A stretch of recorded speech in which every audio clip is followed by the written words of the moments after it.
After a long time without a single video regarding Wuthering waves, I'm back and more than happy to continue producing content for this game. And what a better way to start than a guide for probably the most anticipated character from Arena Sita, Zani. In this video, I will explain all you need to know about her, how to build her, how to play with her, everything. My name is dPhoenix, and let's start by explaining Zani's kit. I can spare a minute to knock some heads around. Zani is a 5-star character from the Spectral element who uses the Gauntless type weapon and is focused on being a DPS for your teams. On her basic attacks, Zani will perform attacks that will deal Spectre damage. Nothing special in there besides her great animations and the fact that she will use this to fill her first forte bar. When you use her skill, Restless Watch, Zani will deal Spectre damage and enter a blocking stance that once you use a normal attack, it will stagnate the target hit by and will recover 10 points of redundant energy. During this stance, Zani damage taken by enemies' attacks will be reduced and you will be able to cast a different skill after it that will further reduce enemies' vibration strength by 5% and reduce even more the damage received by Zani for the next 2 seconds.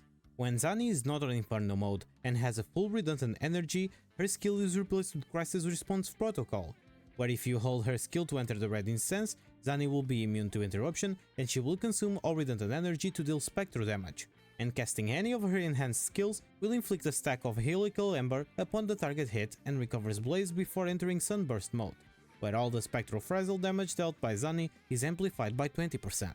On her Forte secret, there will be a light. Zani will have 2 Forte bars. First one is called Redundant Energy and can only be obtained when not in Inferno mode, where she will be able to get them from normal attacks, intro skills and resonance skills, and that she can hold up to 100 points. Redundant Energy will be responsible for giving you that enhanced skill I mentioned before, and the second Forte bar, the one that she only gets on Inferno mode, is called Blaze. The amount of Blaze you will get will depend on the amount of Spectral Frazzle stacks you can apply on the enemies, because when Zani is on the team and a nearby Resonator inflicts Spectral Frazzle upon a target, immediately consumes all Spectral Frazzle stacks and trigger the corresponding damage. Then, she converts the Spectral Frazzle stacks into an equal number of Helical Embers, which I will only call Embers. Every time this conversion happens, Zani will obtain Blaze based on the stacks of Ember inflicted. Ember will be kept at 60 stacks, with each stack lasting for 6 seconds. And if you are curious, Ember stacks are counted towards the Spectral Frazzle stacks for the Eternal Radiant Sonata effect. When Zani is in Inferno mode, her basic attacks will be enhanced and will be considered both heavy attack damage and Spectral Frazzle damage.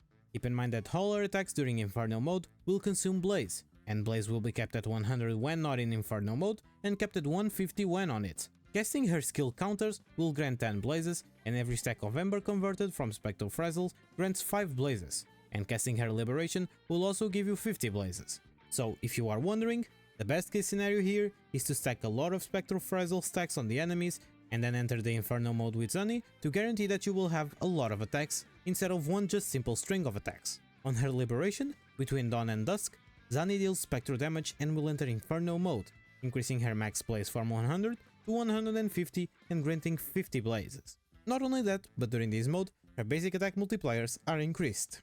When Zani is on the Inferno mode for more than 8 seconds or has a lower than 30 Blazes, you will notice that she can use a second Liberation called the Last Stand, where she will deal extra Spectral damage and end the Inferno mode. On her intro skill, Immediate Execution, Zani attacks the target, dealing Spectral damage.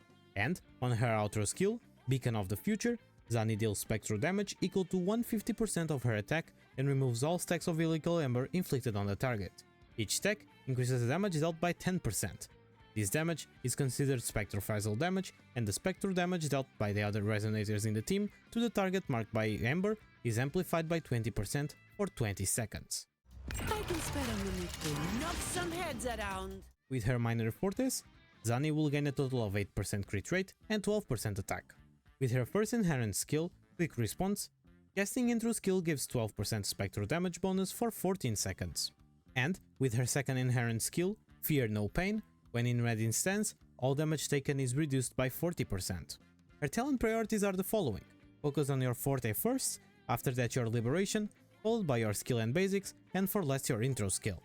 I can spare a minute to knock some heads around. Now let's talk a bit about Zani's sequences for those who are thinking to go after them, which I don't blame you by the way. Zani is gorgeous and deserves all we can give her. On her S1, casting her enhanced skills will give 50% Spectral damage bonus for 14 seconds, and Zani is immune to interruptions while using her enhanced basics from the Inferno mode. On her S2, crit rate is increased by 20% and the damage multiplier by her enhanced skills is increased by 80%. On her S3, when in Inferno mode, every 1 blaze consumed increases the damage multiplier of her liberation by 8%, max at 1200%. With her S4, when the intro skill is cast, attack of all resonators in the team is increased by 20% for 30 seconds. On her S5, the damage multiplier of Resonance Liberation is increased by 120%.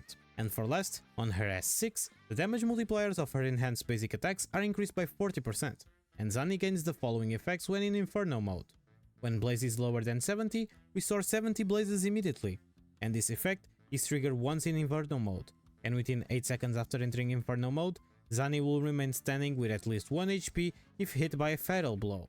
I can spare a minute to knock some heads around. Now it's time to talk about the best echo sets that you should farm for your Zani. Her best in slot echo set, and pretty much the only good one, will be the Eternal Radiance, increasing your spectral damage by 10% on each 2 piece and giving you 20% crit rate by 15 seconds when inflicting Spectral Frazzle and giving you 15% spectral damage when attacking enemies with 10 stacks of Spectral Frazzle. And as your main echo, the 3-cost Echo Capitanos will be your best option, since it will buff both Zani's spectral damage and heavy attack damage by 12%.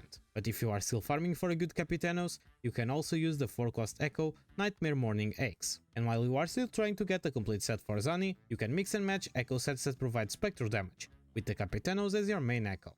I can spare a minute to knock some heads around. Now that we know the best sets, let's now talk about the best stats you need to be looking for. For the 4-cost Echo, crits. For the 3-cost Echoes, spectral damage. And for the 1-cost Echoes, attack percent. For the substats, you should focus on crits, attack percent, heavy attack damage and energy regen. I can spare a minute to knock some heads around. For Zani weapons, her best in slot will be her signature, Blazing Justice, which will give you a decent amount of crit damage on each substat, and its passive will increase your attack by 12%, and after casting Liberation, dealing damage ignores 8% of the target's defense and amplifies Spectral Frazzle damage dealt by 50% for 6 seconds. Other 5-star options you can use if you have them laying around your inventory are Tragicomedy, Verity's Handle, and the standard Weather Weapon. The limited weapons provide the same amount of crit rate on their substat, but Tragicomedy provides heavy attack damage, making it a bit more useful between the 3 of them. Her best 4-star option will be the Legend of the Drunken Hero, which is also her best F2P option, providing a decent amount of attack on its substat and increasing your attack by up to an extra 16% on S1, depending on the numbers of negative status your enemies have. And for last, if you don't want to use any of these weapons, you can always use Celestial Spiral, providing a decent amount of attack on each substat and increasing even more your attack as well as giving some energy after using your skill. I can spare a minute to knock some heads around. For Zani teams, she will be a DPS that relies mostly on the capability of your team to inflict Spectral Frazzle, so here are some team options. For her Mono Spectral team, pair her with Phoebe or Spectral Rover and Shorekeeper. For a Mortefi comeback, pair her with Mortefi and Spectral Rover. And for an F2P team, pair her with Spectral Rover and Verena. Just a reminder that these were just some examples of teams. You are free to play and try whoever you like and makes sense to you, not to mention that it's not impossible that some future characters might work better than the current ones. I can spare a minute to knock some heads around. So what's your opinion about Zani? After this guide, I hope you have more understanding on how to build and play with her. If you like my content, don't forget to leave your sub and to like this video. I'm still a bit rusty on WoA content, but I'm trying to come back. My name is Dphoenix, follow me on my other socials if you want. A special thanks to my members for trying to support me even more, and thank you so much for staying until the end. See you on the next one, have a nice day, and good luck on your pulls.